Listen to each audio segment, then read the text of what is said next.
Selamlar sevgili dostlar. Umarım her şey istediğiniz gibi, her şey yolunda gidiyordur. Hiçbir sıkıntı yoktur. Hiç bekleme yapmadan şakkadan konunun içine dalalım. Paçal yapılır mı? Yani maliyet düşürülür mü? Düştükçe de mallanılıp ortalama yapılır mı? Ya yapılırsa ne olur? Ve de en önemlisi paçal yapmak matematiksel olarak gerçekten işe yarar mı? Ve yapanların da akıbeti ne olmuş ona da bakacağız. Siz eğer ki uzun vadeli bir yatırımcıysanız yani böyle bir 10 yıl, 15 yıl, 20 yıl borsada kalıp da mal alıp tutacaksanız belki bir nebze paçal yapmak her düştükçe yani borsanın %5, %10 düştükçe almak normal karşılanabilir. Gerçekçi olmak gerekirse de ben böyle bir kişiyi tanımıyorum.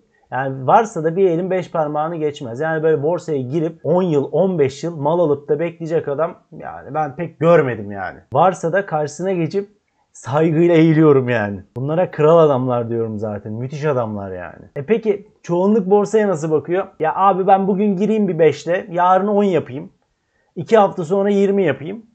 Bir ay sonra da zengin olup çıkayım. Ne uğraşacağım ben borsayla? Ben bu tiplere kötü kumarbaz diyorum. Yani bunlar zaten iflah olmaz. Devamlı gelir, para kaybeder gider. Gelir, para kaybeder gider. İflah olmazlar bunlar. Eğer ki bizim işimizde yani bir trader olmak için bu yola baş koyduysanız paçal denen şeyi unutmak zorundasınız.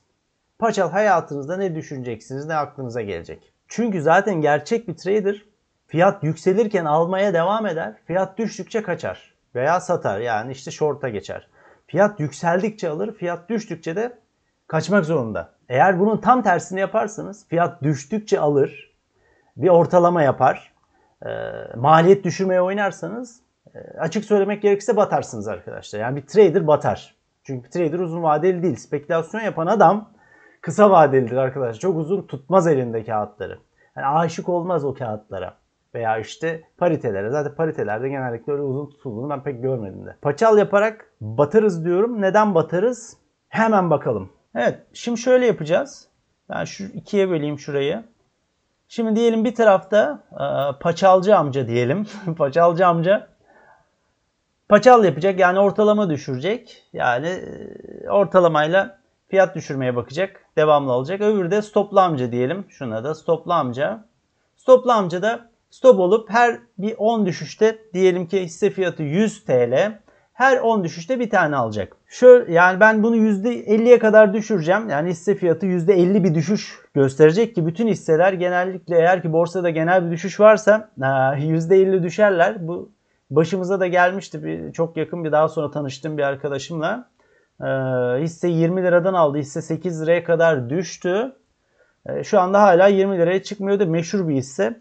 Ki ama o zaman aralığında zaten bütün hisseler aynı şekilde düşüş gösterdi. Yani o hisse veya bu hisseyi seçmesinde fayda yok. Yani hiçbir değişiklik olmayacaktı. Size şöyle bir şey söyleyebilirim ben. Eğer borsada genel bir düşüş varsa hisselerin %95'i düşer arkadaşlar. Hiç yani öyle hisse arayıp da bulmaya çalışmayın.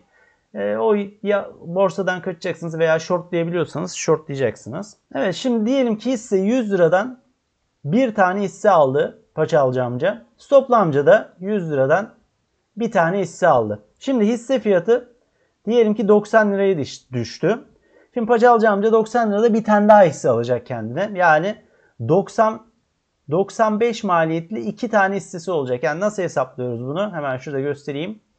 100 artı 90 190 2 tane hissesi oldu. 2'ye böldü. Yani kısaca hisse maliyet düşürme böyle hesaplanıyor. Ne oldu? 95 lira. 2 tane 95 lira maliyetli 2 tane hissesi oldu. Stoplu amca da zarar etti 100 lirada. 1 liraya zarar koymuştu. Düştü 90 liraya hisse. Bir tane daha 90 liraya düşünce bir tane daha aldı. Eksi 1 yani 91 maliyetli. Şöyle yapayım. 91 maliyetli bir tane hissesi var. Çünkü bir kere zarar etti. Onu da buraya yazdık. 91 maliyetli. Şimdi diyelim ki hisse fiyatı 80 liraya düştü. Düşer. Normal düşecektir de yani. Hiçbir hisse devamlı böyle cennete kadar uzamaz yani. Hiçbir şey uzamaz oraya kadar. Düşecektir yani. Şimdi tekrar 80 liradan paçalcı amca tekrar bir tane aldı. Yani 3 tane hissesi oldu. 90 lira maliyetli. Bir daha burada hesap ediyorum. Ki bir daha hesap etmeyeceğim. Şöyle hızlı hızlı geçeceğim çünkü ben burayı. 90 lira. Hepsini topladık. 95. Pardon. Şöyle 90 liradan aldı 100. 90 ve şimdi 80 liradan aldı. Ne oldu? 9 270 oldu. Bölü 3. 90 lira maliyetli 3 tane hissesi oldu. 1 lira daha zarar etti. Ne oldu? Şimdi 82 lira maliyetli. Çünkü 2 tane stopumuz var. 82 lira maliyetli bir tane hissemiz oldu stoplu amcanın. Şimdi tekrar düşürüyorum 70 liraya. Ne olacak şimdi? 85 maliyetli 4 tane hissesi olacak. Paçalcı amcanın 85 lira maliyetli. Bir daha stop olduk. Bu da stoplu amcamız da 73 lira maliyetli bir tane hissemiz oldu. Tekrar düşürüyorum hisseyi %60'a. Yani hissenin fiyatı 100 liradan 60'a düştü şimdi. Ne oldu? 80 lira maliyetli bir tane daha aldı. Paçalcı amca devamlı her 10 düşüşte topluyor malı. Yani mallandı iyice. 60 liraya düşünce 80 lira maliyetli 5 tane oldu. Bunların hepsini toplayıp bölerseniz 80 lira çıkacaktır. Stoplu amca ne yaptı? Gene stop oldu ve 64 tane de stopu var. 64 lira maliyetli bir tane hissesi oldu. Şimdi hissenin fiyatını hadi son olarak ben 50 liraya düşürüyorum. Şimdi 75 lira maliyetli 6 tane hisse oldu. Gene %10 yani 10 lira düşünce paçalcı amca gene paçalladı. Maliyet düşürdü. Ortalama yaptı. Yani devamlı mallanmaya devam ediyor. Gene zarar etti. Ve son 55 tane de stopumuz var. Yani 5 lirada zarar etti.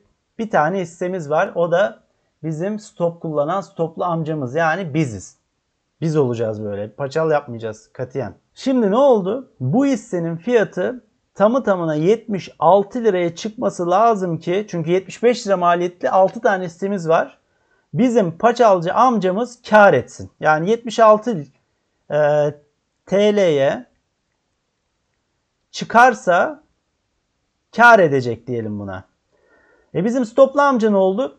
Eğer ki bu hisse fiyatı çıkmaya başlarsa 56 liraya şu anda 50 liradan aldı. En son ne oldu? 50 liradan bir tane daha aldı. Bizim stoplu amcamız 50 liralık hisseyi 50 liradan en son aldığına göre 50 maliyeti de özür dilerim 55 liradan bir tane olduğuna göre hisse fiyatı 56 liraya çıktığında kar etmeye başlayacak. Şöyle yapabiliriz, etmeye başlayacak. Yani bir tarafta paçal yapan arkadaş, ya paçal yapan amcamız 76 liraya kadar bekleyecek bu hisse. Zaten yani çantayı doldurdu yani. Zaten bekleyecek artık. Kısa vadeli de olsa orta vadeli de olsa artık bu amcamız bizim artık uzun vadeli oldu. Senelerce bekleyecek bu hisseyi. Tekrar aynı fiyatına çıksın da belki bir iki sene daha beklerse daha da fazla çıkarsa yani kâra geçsin. Ama stoplu amcamız ne oldu? 50 hisse fiyatı en son 50 liradan da bir tane aldı. 5 defada stop olduğuna göre hisse fiyatı 56 liraya çıktığından itibaren kar etmeye başlayacak. Yani aradaki farkı görüyorsunuz. Bir tarafta paçal yapan, bir tarafta stop kullanan amcamız nasıl kâra geçiyor. Evet, biz ne yapacağız? Biz tabii burada stop kullanan amcamıza yıldız vereceğiz. Evet, şimdi bu da o arkadaşımın daha sonra tanıştım. Biz 10 liralarda tanışmıştık. Bu hisseyi söylemiyorum. Hisseyi söylemeye de lüzum yok. Çünkü dediğim gibi bu 2017'de genel bir düşüş olduğu için bütün hisseler bu şekilde değer kaybetti. Yani ortalama olarak bu şekilde kaybetmiştir.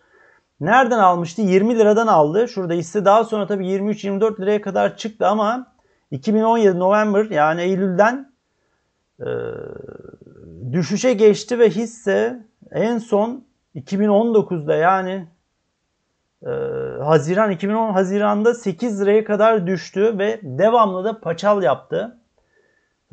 Bir siz kendi halini görmeniz lazımdı. Mutlaka yani görseniz derdiniz yani nasıl paçal yapmak ne? Yani yanına bile vuramazsınız. Paçal dedim mi böyle kaçarsınız atlarsınız aşağı yani. Paçal aman. Ondan sonra hisse şu anda işte yeni daha kaç sene geçti aradan 2017 Oktober ya Oktober January ya yaklaşık olarak 2 seneden fazla oluyor.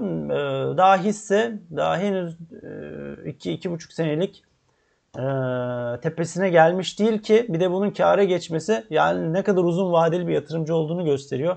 Beklemeye devam edecek. Bütün fırsatları kaçırdı. Çünkü hep devamlı bu hissede mallanmıştı. Aldı malı yüklediler. Yani çok işte en iyi hisselerde de olur.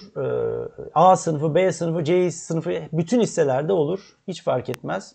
Borsada eğer bir düşüş yaşanırsa hepsinde aynı akıbet yaşanır. Aman diyorum aman, sakın paçal yanına bile uğramayın. Söyleyenin yanında bile durmayın. Nerede duyarsanız kaçın. Paçal yapılmaz.